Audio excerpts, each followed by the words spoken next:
Star Tamil Nadu ஜோதிட அறக்கட்டளையின் ST astro TV வாழ்வில் வளர்ச்சி.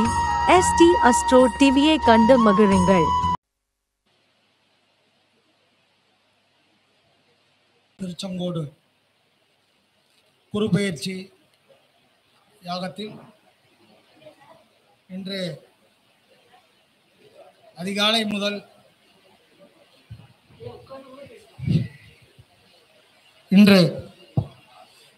முதல் அந்த குருபெயர்ச்சி யாகமானது மிகவும் சிறப்பாக எல்லோருடைய வாழ்க்கையிலும் இன்பம் வர வேண்டும், மன கஷ்டங்கள் குறைய வேண்டும், குறிப்பாக பணம் வேண்டும், பணம் தரக்கூடிய நல்ல மனம் வேண்டும். அந்த அடிப்படையில் இங்கே மேடையில் வீட்டிருக்கக்கூடிய ஐயா மருதமலை குருஜி ஐயா அவர்களுக்கும் மற்றும் திருச்சியில் மிகப்பெரிய ஜோடராக சிறப்புற்று விளங்கக்கூடிய 7 மணியா இருக்கும், இல்லை கொஞ்சம் வயசு ஐயா 4 மணிலேருந்து காலையில் அதிகாலை 4 மணிலேருந்து அது 2 மணிக்கு டோக்கன் கொடுக்குற டைம். நடுநிசையில் டோக்கன் வாங்கி 4 மணிக்கு ஜாதகம் பார்க்குறாரு. அவர் இந்த வயதிலும் இந்த ஜோடத்துறைக்கு ஆற்றி வரக்கூடிய அந்த சேவையானது மிகப்பெரிய அளவில் இருக்கும். ஏன்னா 4 மணிக்கு ஜோசியம் பார்க்கறதுக்கு வர அளவுக்கு அவருடைய பலிதமாகக்கூடிய பலனை சொல்றார் இல்லையா, அந்த குருவுக்கும் நீங்க ஓங்கி ஒரு கைத்தட்டலை சிறப்பா போடுங்க, விடாம ஒரு நிமிஷம்.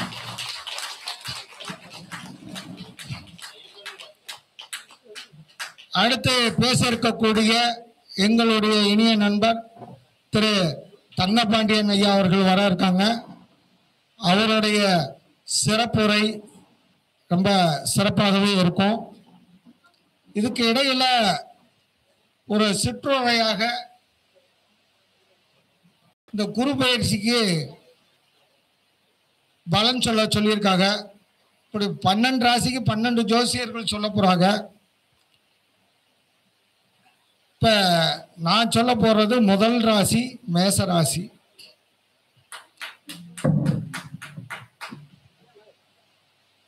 இந்த மேசத்துல இருந்து இப்ப நம்ம தொடங்குறோம். ஆனா மேசத்தை விட்டு தான் குரு போறாரு, சரிங்களா? அப்ப இந்த குருவினுடைய பெயர்ச்சி என்பது ஒவ்வொரு வருஷமும் ஒரு ராசிக்குள்ள போய் உட்காருவார். நானும் இப்படித்தான் ஒரு 10 வருஷமா குரு பயிற்சி ஆகிறதுக்கெல்லாம் போயிட்டு வந்துகிட்டு இருக்கேன். ஒண்ணுமே பலன் இல்லை அப்படின்னு யாராவது ஒருத்தர் நினைச்சா கூட கை தூக்குங்க. அப்ப எல்லாருக்கும் பலன் கிடைக்குதுன்னு நினைக்கிறேன், யாருமே கை தூக்காதனால. தவறுங்க 1 2 வெரி குட். இப்போ இவங்களுக்குலாம் இந்த குரு பயிற்சி எப்படி பலன் கொடுக்க வைக்கணுங்கிறதுல இப்போ மேட்டை நம்ம பேசுவோம். ஏன் குரு பயிற்சி போயும் பலன் கிடைக்கல?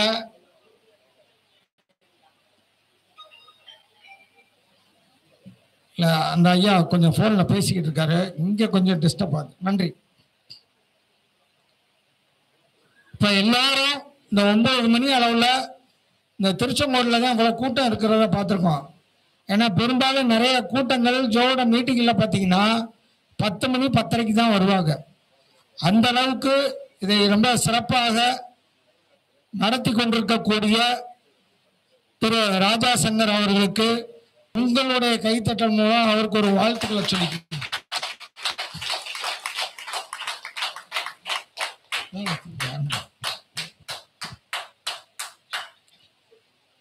இந்த பூஜையை ஐயா ரொம்ப சிறப்பாக நடத்தி வச்சுட்டு கிளம்புறாங்க. ரொம்ப சந்தோஷம். பொதுவாகவே இந்த கிரக பெயர்ச்சி மேசத்துல இருந்து ரிஷபத்துக்கு போறாரு. அப்ப மேச ராசிக்காரர்களுக்கு 2ஆம் இடத்துக்கு போறாரு. மேச ராசிக்காரர்களுக்கு 2ஆம் இடத்துக்கு போறாரு.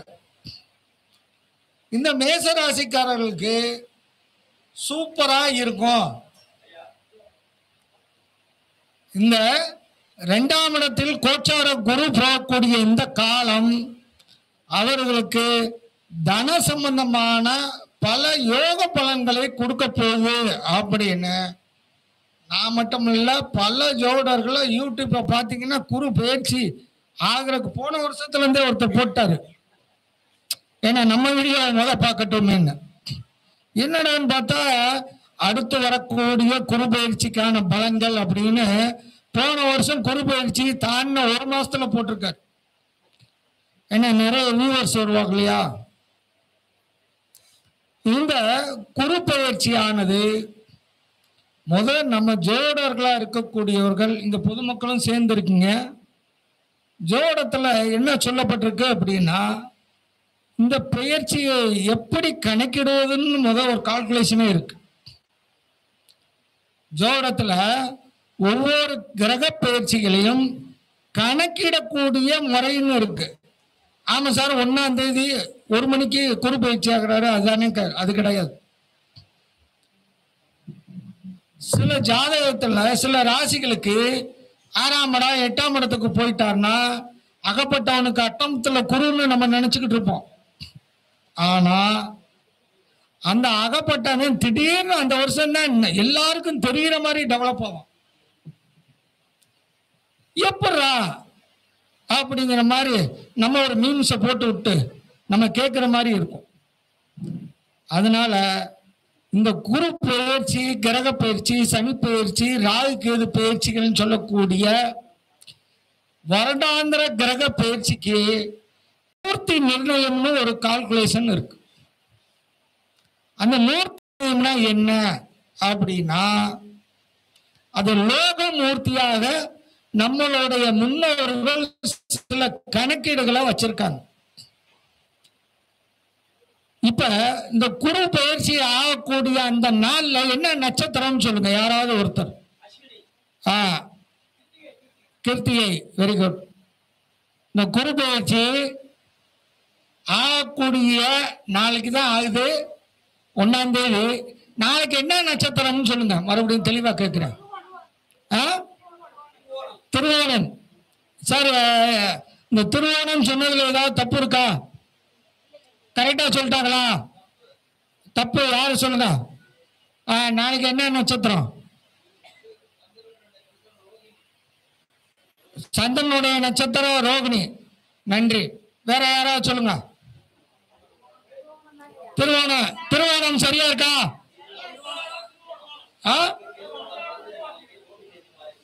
திருவோணம் தானே? Right right. Okay. Thiruvonam. Thiruvonam இல்ல, திருவோணம். சரியா?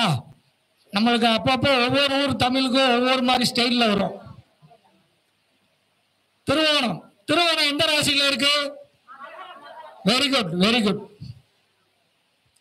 ஒரு கிரக பயிற்சி ஆகக்கூடிய அந்த நாள்ல எந்த ராசியில சந்திரன் மூவ் ஆகுறாரோ அந்த ராசி இப்ப மேச ராசிக்கு எத்தனாம் இடமா இருக்குன்னு பாருங்க. 10. இப்ப நான் ஒரு ரூட் சொல்றேன், எல்லாரும் நோட் பண்ணிக்கங்க. 1 6 11. ஏன்னா இங்க ஜோசியர்கள் நிறைய பேர் வந்திருக்கீங்க. நீங்க பலன் பார்க்க வரக்கூடிய உங்க கிளைண்ட்டுகளுக்கெல்லாம் சொல்லணும். ஏன்னா சரியா சொல்லணுங்கிற காண்டிதான் இந்த ஒரு சின்ன கணிதம் ஆல்ரெடி பெரும்பாலான ஜோசியர்களுக்கு நல்லா தெரியும். அந்த ஜோடத்தை புதுசா படிச்சுக்கிட்டு இருக்கக்கூடிய உங்களுக்காக அல்லது இந்த கணித முறை தெரியாதவர்களுக்காக 1 6 11 சொர்ணமூர்த்தின்னு போட்டுக்கோங்க.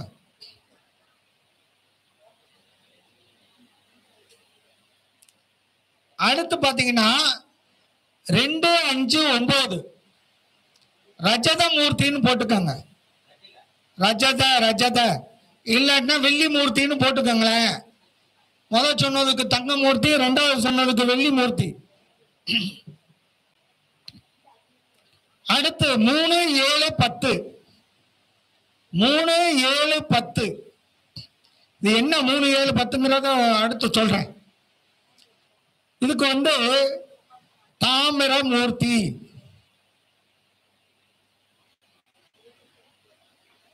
அடுத்து 4 8 12.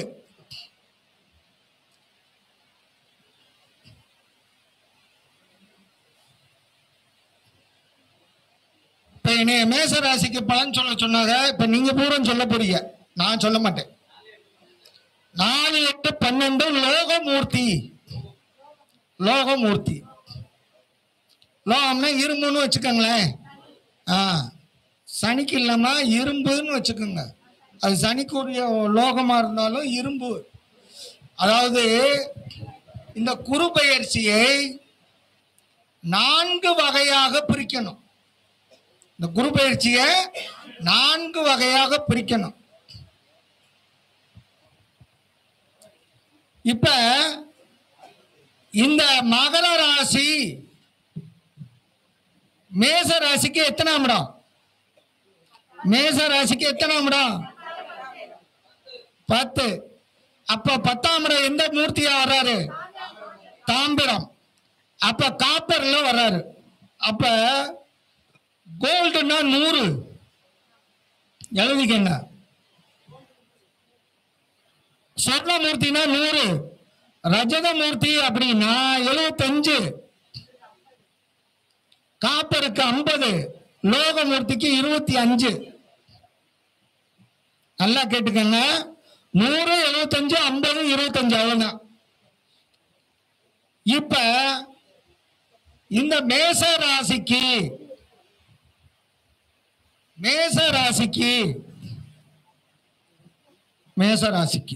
3 தடவை சொல்லியாச்சு.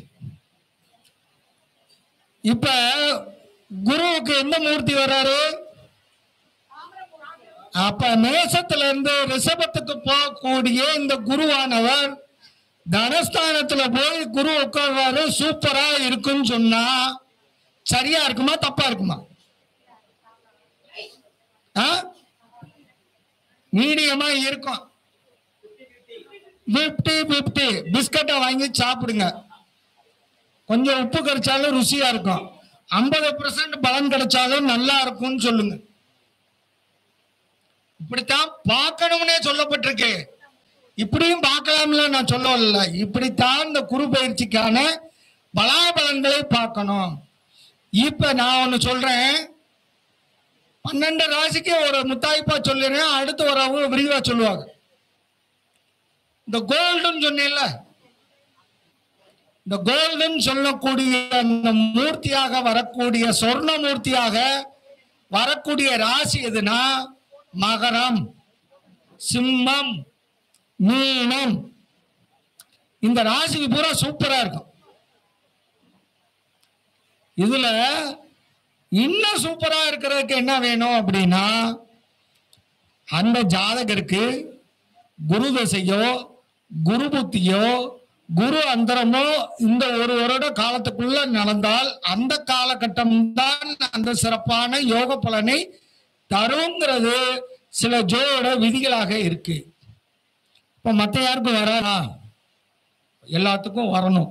எப்படிலாம் வரும் அப்படின்னா, இந்த ஜாதகருக்கு தற்சமயம் நடக்கக்கூடிய தசா புத்தி அந்தங்களில் ஒன்று குருவனுடைய சாரம் பெற்றிருந்தாலும் அல்லது இவர்களுடைய நட்சத்திரங்களில் குரு இருந்தாலும் அவர்களுக்கு இந்த யோக பலனை நிச்சயமாக அவர்கள் இந்த குரு பயிற்சி மூலமாக அனுபவிக்க முடியும். நம்பர் 1. நம்பர் 2, குரு பயிற்சி யோக பலன்கள்ல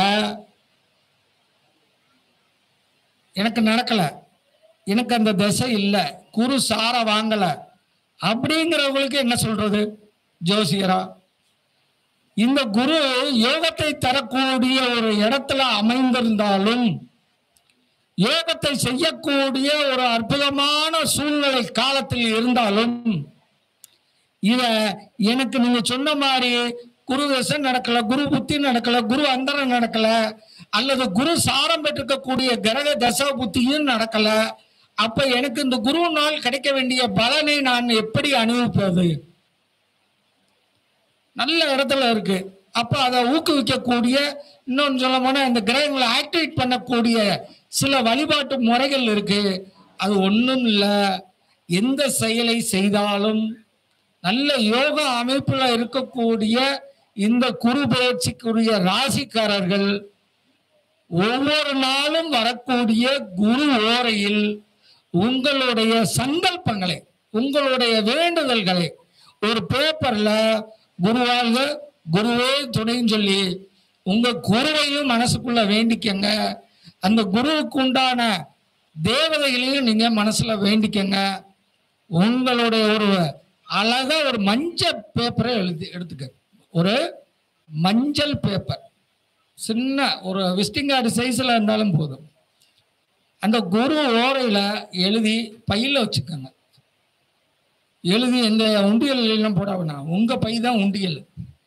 உண்டியல்ல காசு போட்டா எப்படி சேருதோ, உங்க கோரிக்கைகள் முழுக்க முழுக்க நீங்க எந்த விஷயமா இருந்தாலும் சரி, இந்த குரு பயிற்சியை உங்களுக்கு யோகத்தை தரக்கூடிய வகையில் இருக்குன்னு ஒரு ஜோசியர் சொன்னார்னா, இல்லை நீங்க நினைச்சீங்கன்னா ஒரு பேப்பர்ல ரொம்ப சிம்பிளா உங்க கோரிக்கையில அழகா எழுதி உங்க பாக்கெட்ல வச்சுக்கோங்க.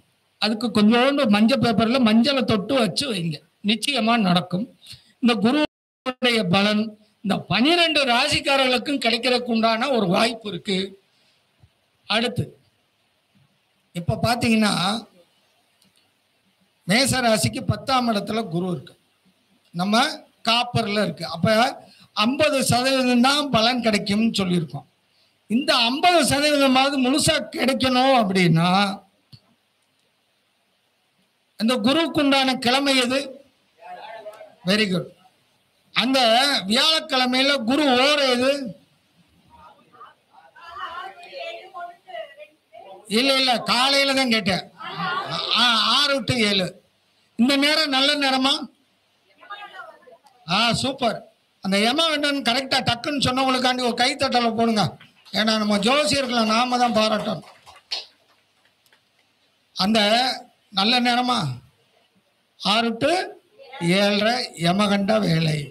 அப்ப யமகண்ட வேலையில நல்ல விஷயங்களை செய்யலாமா? என்னென்ன நல்ல விஷயங்களை செய்யலாம்? செய்யலாமா செய்யக்கூடாதா? ரைட்டு, இதெல்லாம் நல்ல விஷயம். சூப்பர். அவருக்கு நல்லா ஸ்ட்ராங்கா ஒரு கைத்தட்டல போடுங்க. நான் நன்றி ஐயா. அவங்க பேர் என்ன? வெங்கடேசனுக்கு மீண்டும் ஒரு கைத்தட்ட போடுங்க.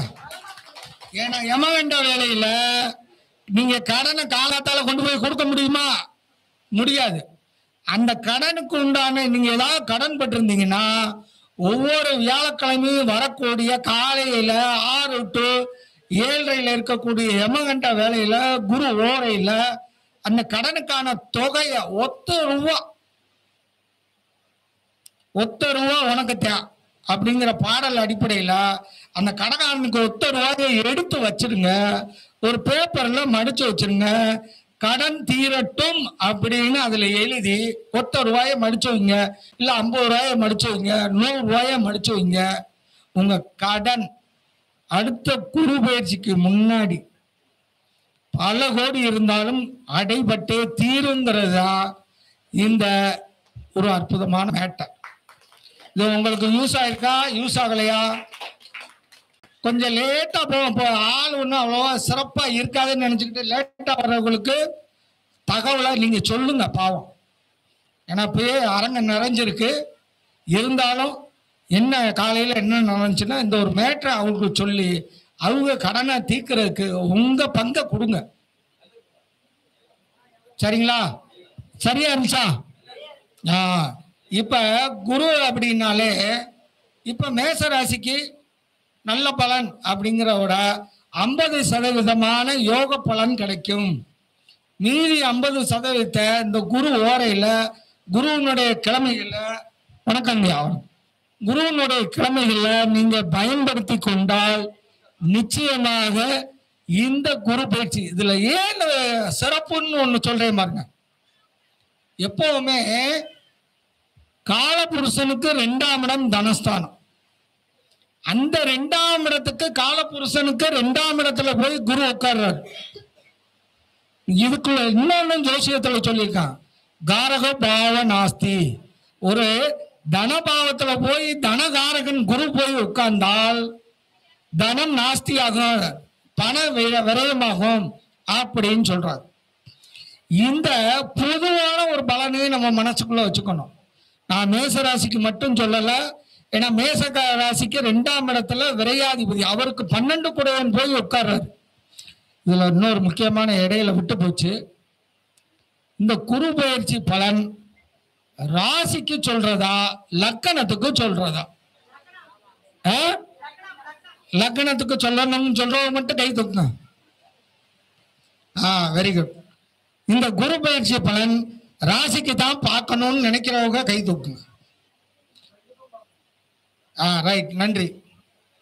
இப்ப பாருங்க, ஏன் லக்கணத்துக்கு பார்க்கணும்னு இப்ப அவங்க கிட்ட கேட்டா அவங்க ஒரு விளக்கத்தை சொல்லுவாங்க. லக்கணத்துக்கு தான் குரு பயிற்சி பலன் பார்க்கணும். எப்பவுமே கோச்சாரம் என்பது உங்களுடைய ராசிக்கானதுக்கு மட்டும்தான் பார்க்கணுமே ஒழிய உங்கள் ஜாதகத்துக்கான விஷயங்களை மட்டும் லக்னத்துல இருந்து பார்க்கணும். உங்களுடைய தனிப்பட்ட ஜாதக பலன்களுக்கு லக்னத்துல இருந்து பார்க்கணும்.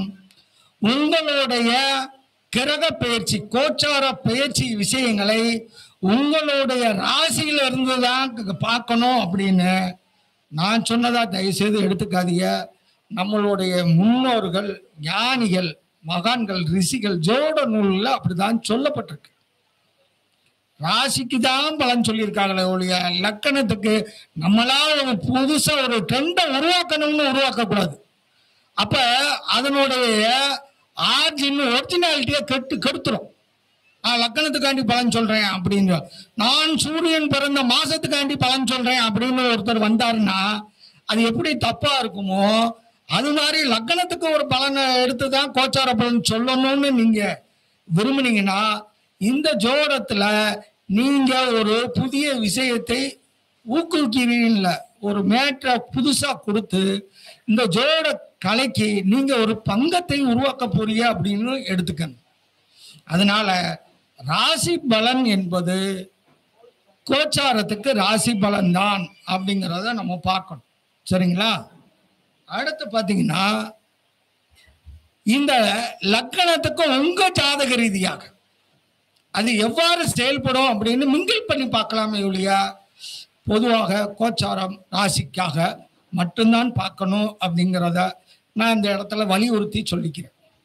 இப்போ ஐயா ராஜா சங்கர் ஒரு விஷயம் சொன்னார், அதை மட்டும் நான் சொல்லிட்டு முடிச்சிடுறேன்.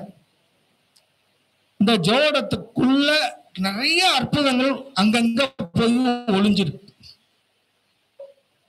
நம்மளுடைய நியூமராலஜி, எண்கணிதம், நேமாலஜி, புரோனாலஜி, இப்படி பல லாஜி இருக்கு இந்த அஸ்ட்ராலஜிக்குள்ள. இந்த லாஜி பூரா சரியா பயன்படுத்தினா வேலை செய்யும். சரியா பயன்படுத்தினா வேலை செய்யும். யார் வீட்டிலையாவது எலுமிச்சம் பழம் செடி வச்சிருக்கீங்களா? வச்சிருக்கவங்க மட்டும் கை தூக்குங்க. ஓகே, 1 2 3 4 நிறைய பேர் வீட்டில் இந்த செடியில் இருக்கு. இதுல பழம் காய்க்காத செடி இருக்குன்னு யாராவது சொன்னீங்கன்னா சும்மா அவங்க மட்டும் கை தூக்குங்க. ஓகே, இப்ப ஒரு மேஜிக்கை பண்ண போறோம். உங்க வீட்டில் இது வரைக்கும் செடி நல்லா வந்திருக்கு ஆனா பழமே காய்க்கல அப்படின்னா அதுக்கு ஏதாவது வழி இருக்கா அப்படின்னா நிச்சயமாக இருக்கு அப்படின்னு இது நான் ஜெயா டிவியில் இதுக்கு சொன்னேன். அந்த காம்பையரே அவங்க வீட்டில் எலுமிச்சம்பழம் செடி 5 செடி வச்சிருந்தாரு. அவருக்கு ஒரு இந்த உங்களுக்கு இப்போ சொல்ல போற மேட்டர் தான் அவருக்கு சொன்னேன், இல்லாட்டினா அவருக்கு சொன்ன மேட்டர் தான் இப்போ உங்களுக்கும் சொல்ல போறேன். காய்க்காத செடி காய்க்க ஆரம்பிச்சிடும். பல சைஸ் தான் அளவு அப்படின்னா சாத்துக்குடி சைஸ் வரைக்கும் காய்ச்சிருக்கு. என்னுடைய இந்த பலனை கேட்டு ஒரு வீட்டில் வெட்ட போன செடியில இதை கட்டி வச்சு சாத்துக்குடி சைஸ்ல பழம் கொடுத்து ஒரு பழத்தை கூட அவங்க சாப்பிடவே இல்லை. எல்லாமே ஆச்சரியப்பட்டு கோவிலுக்கே கொடுத்துக்கிட்டு இருந்தாங்க. சொன்ன ஜோசியர் கொடுக்காம நம்ம இதை சாப்பிடக்கூடாதுன்னு நான் சென்னைக்கு போயிருந்தப்ப தேடி வந்து ஒரு பெரிய சாக்கு பை நிறைய சாத்துக்குடியா கொடுத்தாங்க. அப்புறம் தான் தெரிஞ்சு அவங்க தோட்டத்துல அவங்க மரத்துல காய்ச்ச எலுமிச்சம்பழம் அப்படிங்கிறது. அவ்வளோ நான் ஒரு சில இடங்கள்ல நான் போய் செஞ்சிருக்கேன், காய்ச்சிருக்கு. ஆனா அவங்களுடைய நம்பிக்கையும் சேர்ந்து ஒரு எலுமிச்சம்பழம் இவ்வளவு பெருசு காய்ச்சிருக்கு. ஒரு பையன் நிறைய கொண்டு வந்தான். நீங்க எழுதி வைங்க, உங்களுக்கு கரெக்டா இருக்கு நடந்துருச்சு அப்படின்னா என்கிட்ட சொல்றத விட ராஜா சங்கருக்கு சொல்லுங்க, அதுதான் அவருக்கும் பெருமையா இருக்கும். உங்களுக்கும் ஒரு ராஜா சார் மீட்டிங்க்கு அடுத்து இன்னொரு 40 பேர்த்த நீங்க ஒவ்வொருத்தரும் ஒரு தனி வேன் பிடிச்சு கூட்டிட்டு வரணும். நம்ம ஒரு மண்டபத்துல பெரிய மண்டபத்துல கூட வைக்கலாம் அந்த அளவுக்கு. ஓகே, இப்ப எலும்புச்சம்பழம் செடி வச்சிருக்கவங்க மட்டும் எழுதிக்கங்க. 9, 4, 5, 7 இது உங்களுக்கு தெரிஞ்சவங்களுக்கும் சொல்லுங்க, நோ ப்ராப்ளம். எலுமிச்சம்பழம் செடியில என்ன ஒரு மஞ்சள் அட்டையில இந்த நம்பரை எழுதிக்கங்க. 9, 4, 5, 7 4 நம்பர் தான். இதை தனித்தனியாக தான் சொல்லணும். மொத்தமாக சொன்னால் அதனுடைய அந்த உச்சரிப்பை வேல்யூ மாற்றிடும். அதனால தான் நம்பரை தனித்தனியாக சொல்கிறேன்.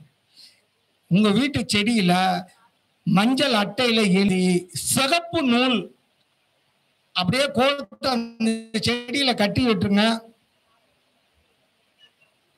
நிச்சயமாக பூ பூத்தாலும் சில மரங்கள் காய்க்காது, அற்புதமாக கொத்து கொத்தா காய்க்கும். இந்த நம்பருக்கு எவ்வளவு வேல்யூ இருக்குன்னு பாருங்க. நம்பரா அப்படின்ட்டு போற ஜோசியர்களே நிறைய பேர் இருக்காங்க. இதெல்லாம் என்னுடைய ஒரு 20 வருட ஆய்வுல நான் எடுத்து வச்சிருக்கக்கூடிய சில முத்துக்களை இந்த குரு பயிற்சியில உங்களுக்கெல்லாம் கிடைக்கணும்னு சொல்றதுக்காண்டி தான் இதை நான் கொடுக்குறேன். இதை முறையா பயன்படுத்துங்க, சரியா பயன்படுத்துங்க. அற்புதமான பலன்களை நீங்களே பார்ப்பீங்க. சரிங்களா? இப்ப அடுத்து யாருக்கெல்லாம் பண கஷ்டம் இருக்கு, பண தேவை இருக்கு, அப்படி எல்லாத்துக்கும் தேவை இருக்கும். ஆனா வேகமா இப்போதைக்கு நிறைய பணம் தேவை இருக்குன்னு சொல்றவங்க மட்டும் கை தூக்குங்க. ஓகே, அந்த கை தூக்குனவங்க மட்டும் கையை நல்லா தட்டுங்க. இன்னும் கொஞ்சம் ஓங்கி நீங்களே தட்டுங்க, 2 கையும் நல்லா வலிமையா தட்டுங்க. Very good. உங்களுக்கு பூரா பணம் வர்றதுக்கு நான் வழியை சொல்லிடுறேன். அதுல ஏதாவது நீங்க நினைச்சதுக்கு மேல கிடைச்சிச்சுன்னா ஐயா ராஜா சங்கருக்கு ஒரு பங்கை கொடுத்துருங்க. இல்ல எனக்கு வேணாம் சார், ஆல்ரெடி இல்ல ஆல்ரெடி நான் அடிக்கடி கையை தட்டி இந்த நம்பரை எழுதி வச்சுக்குவேன். எனக்கு பணம் வந்துகிட்டே இருக்கு. ஏன்னா உங்களுக்கும் வரணும். அதுல ஒரு பங்கு ஏதாவது புண்ணியமான காரியத்துக்கு செய்யணும்ல. கோயிலுக்கு கொண்டு போய் போடுறவங்க போடுங்க. அதோட ராஜா சங்கர் அடுத்த மீட்டிங்க்கு கொஞ்சம் ஹெல்ப் பண்ணுங்க. இது நல்ல விஷயம், இங்க இருந்து தானே கிடைக்குது. அப்ப இது ஒரு கோயில் மாதிரி. அப்ப அவருக்கு அடுத்த உங்களுக்கு வந்த பிறகு கொடுத்தா போதும். தயவுசெய்து அட்வான்ஸ் எதுவும் கொடுத்துறாதீங்க வேணா. நன்றி நன்றி. இப்ப பாருங்க, பண சிரமமா இருக்கு அப்படின்னா 5, 1, 8, 9 மீண்டும் சொல்கிறேன். 5, 1, 8, 9 இந்த 4 எண்களை வெள்ளை அட்டையில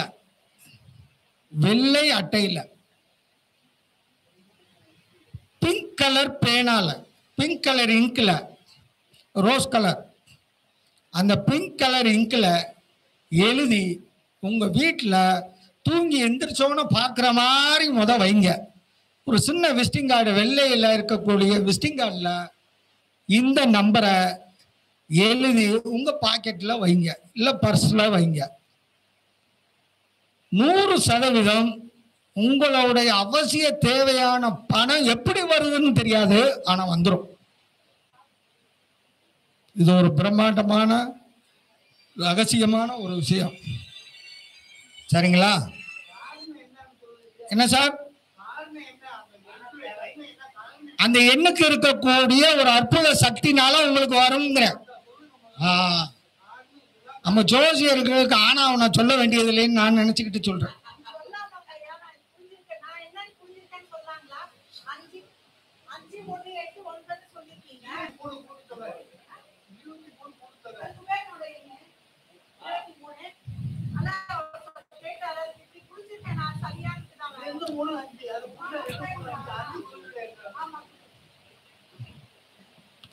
சரி, ஐயா ஒன்று சொன்னாரு, குபேர எண் 23ன்னு.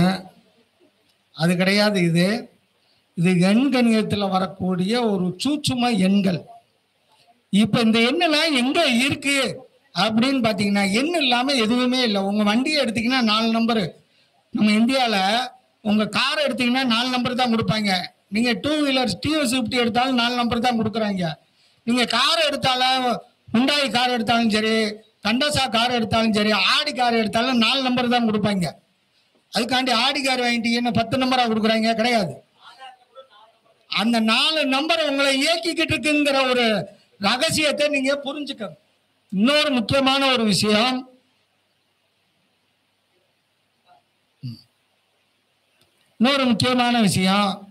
உங்க ஆதார் கார்டை எடுத்தீங்கன்னா 4 4 4 4 தடவை வந்துடும். இந்தியாவில் நீங்க எந்த மூலையில பிறந்தாலும் அப்ப நம்ம இந்தியாவில் இந்த 4 நம்பர் இயங்கிக்கிட்டு இருக்குங்கிறதா, நம்மளை இயக்கிக்கிட்டு இருக்குங்கிறதா நிச்சயமான உறுதியான உண்மை. இந்த ரகசியத்தை நீங்க புரிஞ்சுக்கிட்டீங்கன்னா, ஆதார் கார்டை வச்சு ஜோசியம் சொல்லிக்கிட்டு இருக்காங்க. ஏன்னா இதை உருவாக்குனது திரு நெல்லை வசந்தன் ஐயா அவர்கள் தான். அவருடைய மாணவர் தான் நானும். நம்ம ஜோசியம் கொஞ்சம் வருஷமா தான் படிக்கிறோம். ஏன்னா பார்க்கறது வேணா ரொம்ப வருஷமா பார்த்தாலும் படிக்கிறது ஒரு 35 வருஷமா தான் ஜோசியத்தை படிச்சுக்கிட்டு இருக்கேன். இன்னமும் படிச்சுக்கிட்டு தான் இருக்கணுங்கிற இறைவனுடைய அனுகிரகம் எனக்கு கிடைக்கணும்னு நான் உங்கள் சார்பாக நான் வேண்டிக்கிறேன். ஏன்னா ஜோதிடம் படிச்சுக்கிட்டே இருக்கணும். இல்லாட்டினா குருவுக்கு பதிலாக சுக்கிரன்னு நம்மளே மறந்து போட்டுருவோம். இதெல்லாம் இயற்கையில் நடக்கக்கூடிய சின்ன சின்ன விஷயங்கள். இப்போ சார் என் பாக்கெட்டில் எப்போவுமே பர்ஸ் இருக்கு, காலியாக இருக்கு அப்படிங்கிறவங்க, உங்கள் பர்ஸில் பணம் வரணும்னா எப்போ வரணும்? உங்களுக்கு ஏதாவது வேலை வந்து அந்த வேலை மூலியமாக தன வரவு வரணும். சொன்னா 5 1 8 9 பெரும் பணம், கஷ்டத்திலிருந்து விடுபட வேண்டிய பணம். அதே கடன் ஆயிடுச்சு. அந்த கடன் கொடுக்கறதுக்கு ஒரு கடன் திருப்பி அடைக்கிறதுக்கு ஒரு பணம் வேணும் இருக்கு இல்லையா? அது 5 8 1 9 கடனை அடைப்பதற்கான பண தேவைக்கு சின்ன சின்ன விஷயம் தான். நம்பர் ஒரே நம்பரா தெரியும். 5 1 8 9 போட்டிருந்தீங்களா, அதுல 5 8 1 9 போடுங்க. உங்க கடன் அடையறதுக்கு உண்டான பணம் ஏதாவது ஒரு ரூபத்துல இந்த பிரபஞ்சம் உங்களுக்கு கொடுக்கும். இப்ப நான் சொன்ன விஷயம் உங்களுக்கு சரியா இருந்துச்சா, இல்ல பயன்படக்கூடிய ஒரு விஷயமாக இருந்துச்சா? ஏன்னா நான் ரொம்ப நேரம் பேசி நீங்களும் உட்காந்து கேட்டு ஒண்ணுமே புரியலைங்கிறத விட, இல்லை சார் நீங்க சொன்ன அந்த 2 3 விஷயம் சரியா வந்துருச்சு அப்படிங்கிறது. ரைட், கரெக்டா இருக்கா? நன்றி நன்றி. சொல்லு. இந்த நம்பரை வெள்ளை அட்டையில எழுதக்கூடாது, நல்லா புரிஞ்சுக்கோங்க. 5 8 1 9 கடனுக்காக பணத்தை எதிர்பார்க்கக்கூடியவர்கள், கடன் கொடுத்து ஏமாந்தவர்கள், அல்லது ஓடி போன சீட்டு கம்பெனிக்கு தெளிவா அவங்க நல்லா இருக்கட்டும்னு நினைச்சு கொடுத்தவர்கள், இந்த பணம் பூரா வரணும் ப்ளூ கலர் அட்டையில எழுதணும், நிறத்தை சேர்த்துக்கணும். ஏன்னா நிறம் இங்க சேர்ந்து இயங்குது. அப்ப blue blue light blue light blue light blue அட்டை. இங்கு இங்கு ப்ளூ கலர் இங்கு. சொன்னது பிங்க் கலர் இங்கு, இங்கே ப்ளூ கலர் இங்கு. இன்னொன்னு சேர்த்துக்கங்க. உங்க ராசிக்கு 2ஆம் அதிபதி என்ன கிரகமோ அந்த கிரகத்துக்கு உண்டான இங்க்ல கூட எழுதுங்க. இப்படி சொன்னோன்னு ஒருத்தர் சொன்னாரு, சந்திரனுக்கு வெள்ளை இங்கு பரவாயில்லையா, அதை எழுதலாமான்னு கேட்டாரு. ஏன்னா நம்ம ஆளுங்க ரொம்ப தெளிவா இருப்பாங்க. நான் என்ன சொன்னேன், பால்ல பேனாவை தொட்டுட்டு அப்புறம் எழுதுங்க, இன்னும் தெளிவா எழுதுவோம் அப்படின்னு. புரியுதுங்களா? ஏன்னா கமெண்ட் பண்றதுல நம்மளை மிஞ்சி நம்மளை தான். அதனால நல்ல விஷயங்களை ஏத்துக்குங்க. உங்களுடைய சந்தேகங்களை எப்போ வேணாலும் என்னுடைய நம்பருக்கு ஃபோன் பண்ணி கேட்கலாம். நீங்க கேட்கறதுக்கு கட்டணம் கிடையாது. ஜோசியரா இருக்கிறவங்களுக்கு கட்டணம் கிடையாது. ஜோடர்களுக்கு 100% ஃப்ரீ தான் பலன். டவுட்டுக்கு பலன், சாதகத்துக்கு பலன் கேட்டுறாதீங்க. நான் பிழைக்கணும். ஏன்னா நான் இந்த நம்பரை நீங்க வீட்டுக்குள்ள நுழைஞ்சோன்னு 5189 எழுதி ஒட்டிருங்க. உங்க வீட்டுல எல்லாரும் பார்க்கட்டும். நீங்க தூங்கி வந்துருச்சோன்னா பார்க்குற இடத்துல ஒட்டுங்க. உங்க பெட்ரூமா இருக்கட்டும், ஹாலில் கூட சில பேர் படுப்பாங்க. இதுல எந்த திசையில ஒட்டணுங்கிறதெல்லாம் கணக்கு இல்லை. ஏன்னா நம்மளுக்கு எல்லா திசையிலேருந்தும் பணம் வரட்டும், 4 திசையிலையும் ஒட்டுங்க. நல்லது தானே?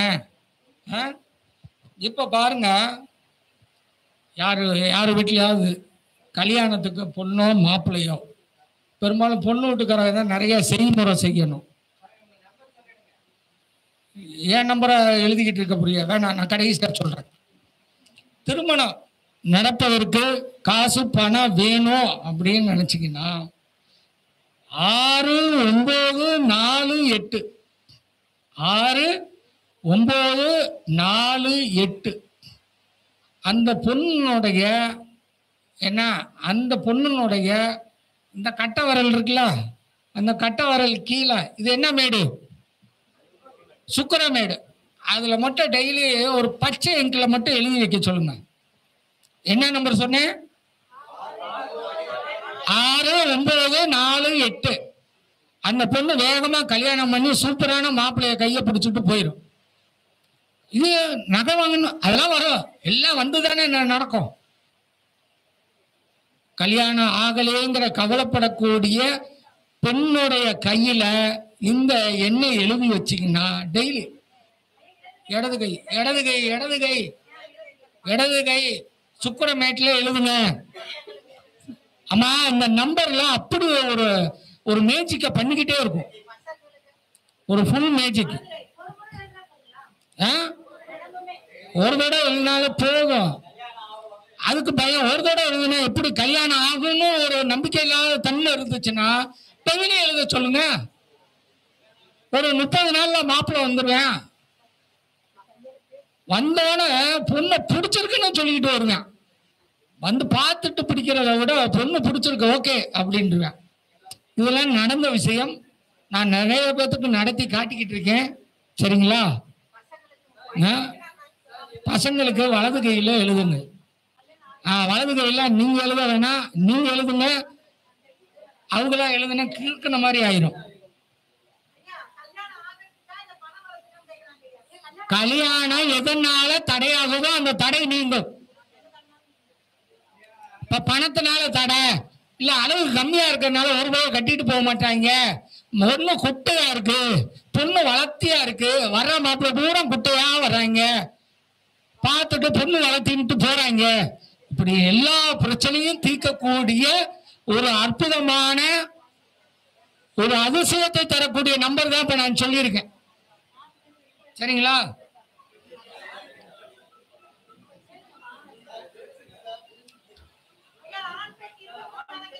என்னங்கம்மா?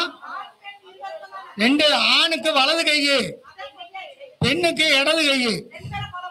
2 பக்கமும் இந்த பக்கம் எழுதுங்க.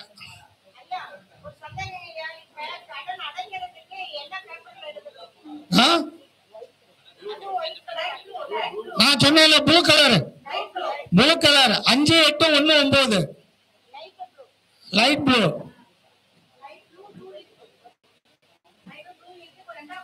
இப்ப யாரெல்லாம் ஜோசியரா இருக்கீங்க சார்? இல்ல பொதுமக்கள் வந்திருக்கா. யாரெல்லாம் ஜோசியரா இருக்கீங்க? Okay, very good. ஜோசியர் கம்மி, பொதுமக்கள் நிறைய இருக்காங்க. இருந்தாலும் ஜோசியர்களுக்கு ஒரு மேட்டர் சொல்லவா சார்? நீங்க ஜோசியரா இருக்கியா, நல்ல ஜோசியம் படிச்சிருக்கிய, ஆளு தான் வரமாட்டாங்க அப்படிங்கிற கவலை யாருக்கெல்லாம் இருக்கு? எல்லாத்துக்கும் இருக்கும். சரிங்களா? 4 நாளைக்கு வேகமா வந்துட்டு 5ஆவது நாள் படுத்து தூங்குற மாதிரி ஆளு வந்தாங்கன்னு வைங்க, மனசு கஷ்டமா இருக்கு. இங்க நான் எல்லாத்தையும் எழுதி வச்சுட்டு வந்திருக்கேன். ஏன்னா இருந்தாலும் அதை சொல்றேன். இங்க சூப்பர் ஜோசியர் அப்படின்னு பேர் எடுக்கிறதுக்கு உங்களுடைய அலுவலக டேபிள் இருக்குல்ல, அலுவலக டேபிள் நல்லா கேட்டுக்கங்க. உங்களுடைய அலுவலக டேபிள்ல மஞ்ச அட்டையில பச்சை கலர் இங்க்ல, மஞ்சள் அட்டையில பச்சை கலர் இங்க்ல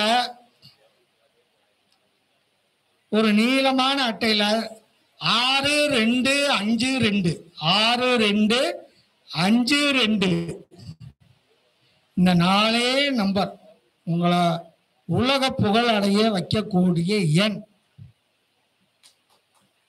நீங்க வாயை மூடிக்கிட்டு இருந்தாலும் அவர் ஊம ஜோசியர் சூப்பரா சொல்லுவாரு அப்படின்னு கூட பேர் ஆகிடும்.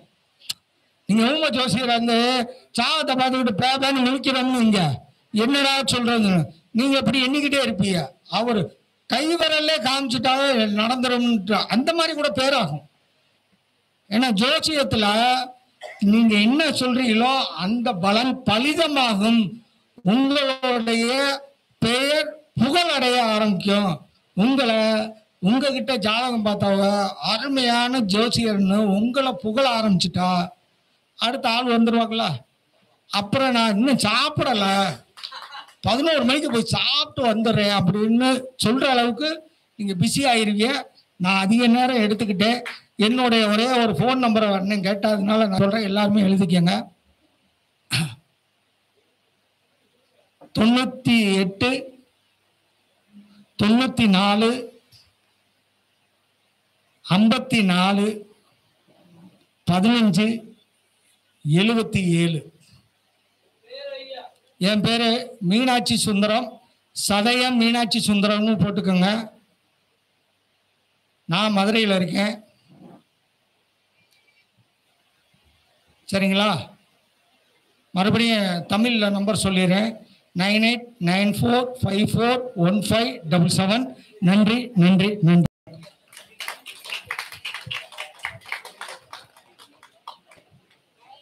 மிகவும் சிறப்பாக அற்புதமாக ஐயா அவர்கள் மேசராசிக்கான பலன்களை சொன்னார். எப்படிங்க ஐயா இருந்தது? கம்மியா